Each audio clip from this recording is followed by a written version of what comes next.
Hello, magandang gabi po. Kung nga pala si Skip sa YouTube, meron ako isang sangguni sa'yo. Sabi nung basher ko. Ewan ko lang kung ano to yung nagdinektok na account ko. Sabi niya, walang niya ako escape. Sabi niya, kapag hindi ako nakasahod sa YouTube. Sabi niya ganun, grabe. Pasaurin nyo nga. O di ba yung mga kumukuha ng account ko? Parang ang ibig sabihin ako yung YouTube. O di ba? Nasa kamay ko ba yung pagsahod ng isang tao? Baka si Junjun yun, pwede pa, nasa kamay ko. O di ba? Bago ako sumama.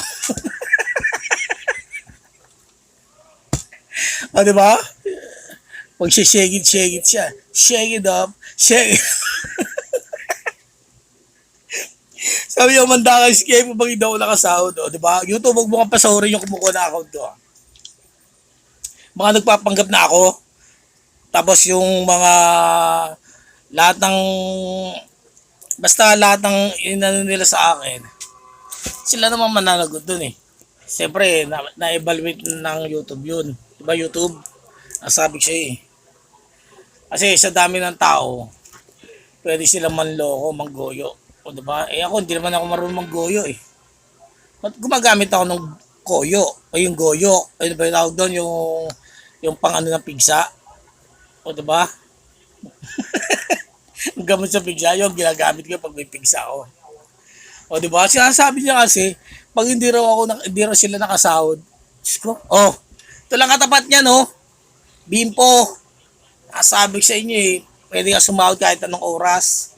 O bakit? Ano ba ang iniisip? Sorry mo yung pawis, o diba? Kapag pinagpawis ako ganyan. O diba? Hindi naman ako YouTube eh.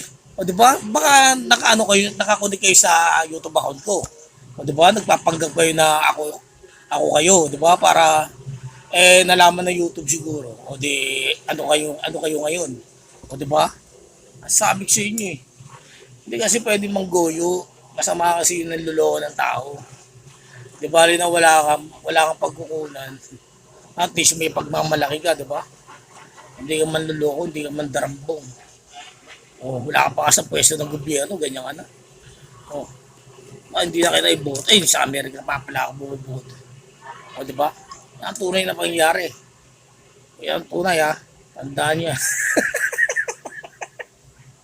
O sige, hasta la vista, baby, are you there?